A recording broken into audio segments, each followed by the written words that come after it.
बिस्मिल्लाहिर्रहमानिर्रहीम। Dock talk पे खुश आमदीद। आज हम एंटीबायोटिक्स के बारे में बात करेंगे। मैं हूं professor doctor Istarul Haq Toor, professor medicine, King Edward Medical University, Mayo Hospital. सबसे पहले हम ये समझने की कोशिश करते हैं कि एंटीबायोटिक्स क्या है, उसका मुख्तसर तारुफ क्या है। एंटीबायोटिक्स ऐसे केमिकल्स हैं जो बैक्टीरियाज को मारने के लिए मेडिकल साइंस में इस्तेमाल होते हैं। 1928 में पेनिसिलिन की दरियाफ्त से ये सिलसिला एंटीबायोटिक्स के बनने का शुरू हुआ, जो आज तक जारी है। और इस केमिकल या एंटीबायोटिक्स या इस क्लास ऑफ मेडिसिन की वजह से हज़ारों लाखों लोगों की ज़िंदगियों में आसानियाँ पैदा हुई। इसकी मुख्तलिफ इकसाम हैं, मुख्तलिफ इसकी क्लासेस हैं। ये मुख्तलिफ तरह के जरासीम बैक्टीरियाज को मारने के काम आती है। और हमें पता है कि बैक्टीरियाज को मुख्तलिफ तरह से डिवाइड किया जाता है, कभी उसकी शक्ल के हिसाब से, कभी उसके स्टेनिंग के हिसाब से, यानी पैथोलॉजी लेबॉर्ट्री में उनकी खसूसियात के हिसाब से, और कभी बीमारियों के उस जिस्म के हिस्से के हिसाब से कि जहाँ पे वो असरअंदाज होती है। मसलन सांस की नाली के इन्फेक्शन वाले जरासीम, इसी तरह पेट के अमराज वाले जरासीम, इसी तरह ऐसे ग्राम पॉजिटिव, ग्राम नेगेटिव, कॉकाई, उसकी शेप के हिसाब से, जगह के हिसाब से, उसकी स्टेनिंग के कैरेक्टर्स के हिसाब से जरासीम मुख्तलिफ हिस्सों में क्लासीफाई किए जाते हैं। और उनको मारने के लिए जो एंटीबायोटिक्स हैं वो भी मुख्तलिफ क्लास, मुख्तलिफ दर्जों में उनको तकसीम किया जाता है। एंटीबायोटिक्स क्यों फेल हो रही हैं, ये बहुत अहम सवाल है। उसकी बड़ी वजह एंटीबायोटिक्स का बेजा इस्तेमाल है, वाइड स्प्रेड यूज़ उसका ऐसी बीमारियों में जिनमें उनका कोई रोल नहीं है। मतलब कि बैक्टीरियाज को मारने के लिए ये हथियार है। अगर बीमारी की वजह को वायरस है या फंगस है तो जाहिर है कि इनका इस्तेमाल उस पर असर अंदाज नहीं होगा। इस तरह की बीमारियां जिनमें बैक्टीरियाज बीमारी की वजह ही नहीं है, अगर हम इस्तेमाल करेंगे एंटीबायोटिक्स को, लंबे अरसे तक इस्तेमाल करेंगे या गैर मुनासिब डोज में इस्तेमाल करेंगे, इम्प्रॉपर डोज या ड्यूरेशन के लिए इस्तेमाल करेंगे, या इम्प्रॉपर सेटिंग्स के लिए इस्तेमाल करेंगे। मतलब सर दर्द की वजह को जरासीम अगर नहीं है और हम सर दर्द को भी ठीक करने के लिए एंटीबायोटिक्स इस्तेमाल कर रहे हैं, तो इसका मतलब है कि हम इस केमिकल का, इस वेपन का, इस हथियार का मिसयूज़ कर रहे हैं। इस मिसयूज़ के नतीजे में हर उस बंदे को जिसको इसकी ज़रूरत भी होगी, उसके जिस्म में अगर अगली दफ़ा कोई ऐसा जरासीम आता है जिसको मारने के लिए हमें एंटीबायोटिक्स को इस्तेमाल करना चाहिए, तो उस जिस्म पे वो एंटीबायोटिक्स काम नहीं करेंगी। ड्रग रेसिस्टेंट बैक्टीरिया बनने का अमल एंटीबायोटिक्स के इनअप्रोप्रिएट या वाइड स्प्रेड यूजेज की वजह से है। हम बैक्टीरियाज को, जो एक जानदार चीज़ है, मारने की कोशिश कर रहे हैं एंटीबायोटिक्स के साथ, और वो अपनी सर्वाइवल की जंग लड़ते हुए अपने अंदर ज़रूरी तब्दीलियां पैदा कर लेते हैं, जिसकी वजह से वो उस दवा को जिसके ज़रिए हम उसे मारने की कोशिश कर रहे होते हैं, निपटने की कोशिश करता है, और नतीजे के तौर में उसकी आने वाली नस्लों में वो तब्दीलियां पैदा हो जाती हैं जो इस जरासीम को उस दवा के असर से महफूज रखती हैं। दूसरे लफ्ज़ों में, उस दवा के रिपीटेड इस्तेमाल से जिस्म में जरासीम ऐसे पैदा हो जाते हैं जो उस दवा के असर से जरासीम को ख़त्म करने की सलाहियत नहीं रखते। इसी चीज़ का नाम है ड्रग रेजिस्टेंट बैक्टीरियाज, और ये एक बड़ी वजह है एंटीबायोटिक्स के मिसयूज़ से, जिसकी वजह से एंटीबायोटिक्स, अब हम कुछ अर्सा पहले जो इन्फेक्शंस को ख़त्म करने के लिए बहुत मौसर थी, आज के दिन उतनी मौसर नहीं है। एंटीबायोटिक्स के साइड इफ़ेक्ट एक हकीकत है। हर एंटीबायोटिक्स के कुछ ना कुछ साइड इफ़ेक्ट्स ज़रूर होते हैं। ये साइड इफ़ेक्ट्स हर मरीज़ में नमूदार नहीं होते। इन साइड इफ़ेक्ट्स को वे करना कि इसका फ़ायदा ज़्यादा है, इस साइड इफ़ेक्ट्स की वजह से एंटीबायोटिक्स का इस्तेमाल होना चाहिए या नहीं, ये मौलिज का फ़ैसला है। इस पे मरीज़ को ये इस पे समझने की ये ज़रूरत नहीं है, क्योंकि आपका मौलिज अगर समझता है आपको इस केमिकल से फ़ायदा है, यकीनन उसके साइड इफ़ेक्ट से वो वाकिफ़ भी है, और उसके बावजूद उसने उसको देने का मकसद ये है कि उसका बेनिफिट शायद उसके नुकसान से ज़्यादा है। आमतौर पर मतली उल्टी की कैफियत, भूख की कमी, नींद की कमी, बाज़ सूरतों में कब्ज़ और बाज़ सूरतों में मुंह का जायका ख़राब होना, ये मामूली साइड इफ़ेक्ट्स आमतौर पे एंटीबायोटिक से मुंसलिक किए जाते हैं। बाज़ एंटीबायोटिक्स के कुछ अरसे के लिए स्किन पे एलर्जी के असरात भी आ सकते हैं, लेकिन ये क्लास ऑफ एंटीबायोटिक पे मुनहसर है कि उसके कौन से इफ़ेक्ट्स आ रहे हैं।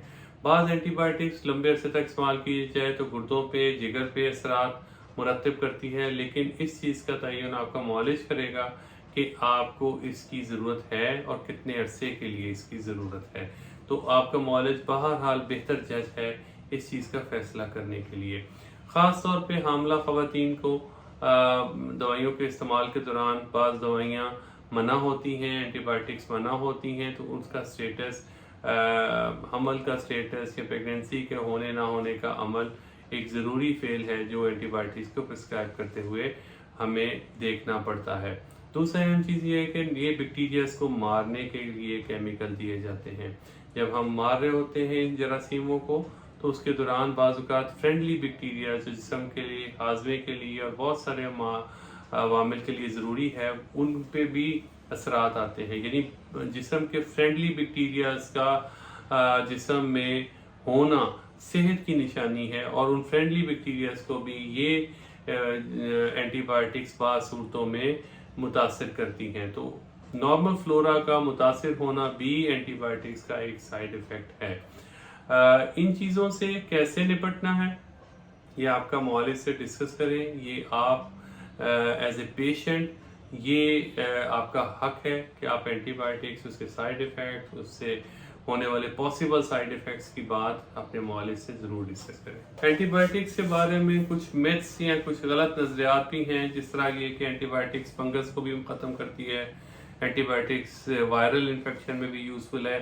ऐसी बात नहीं है। एंटीबायोटिक्स एक ऐसा केमिकल है जो सिर्फ बैक्टीरियाज को ख़त्म करता है, उसका फंगस और वायरसेस पे कोई असरात नहीं होते। इसी तरह ये जो मिथ है कि एक दफ़ा एंटीबायोटिक इस्तेमाल कर ली तो हर दफ़ा शायद वही एंटीबायोटिक मेरे लिए यूज़फुल है, ऐसी बात भी नहीं है। बार बार एक ही तरह के एंटीबायोटिक्स यूज़ करना बाज़ सूरतों में नुकसानदेह भी हो सकता है।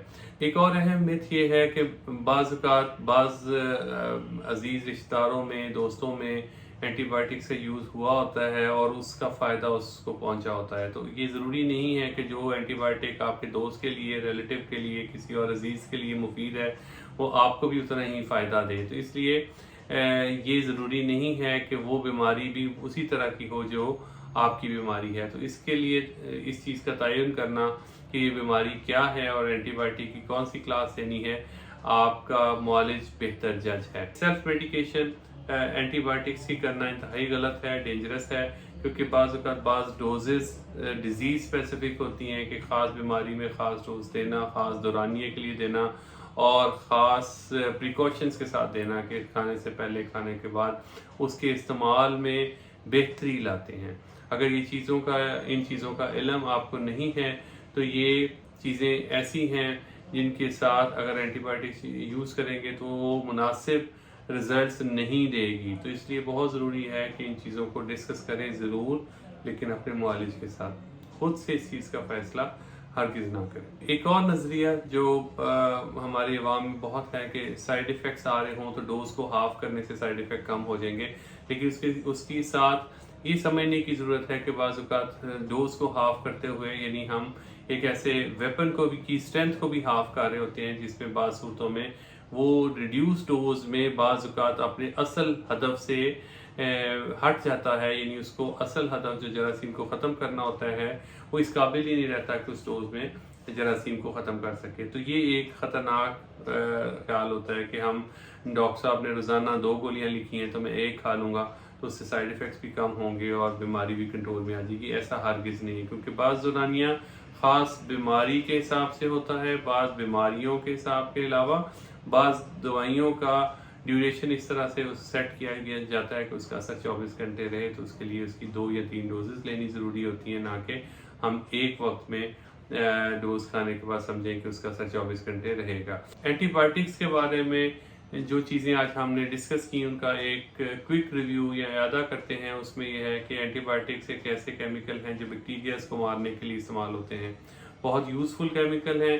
صحیح دورانیے میں صحیح ڈوز کے ساتھ معالج کے مشورے کے ساتھ استعمال کرنے سے اس کے بہترین ریزلٹس آ سکتے ہیں اور خود سے ان کو پرسکرائب کرنا خطرناک ہے.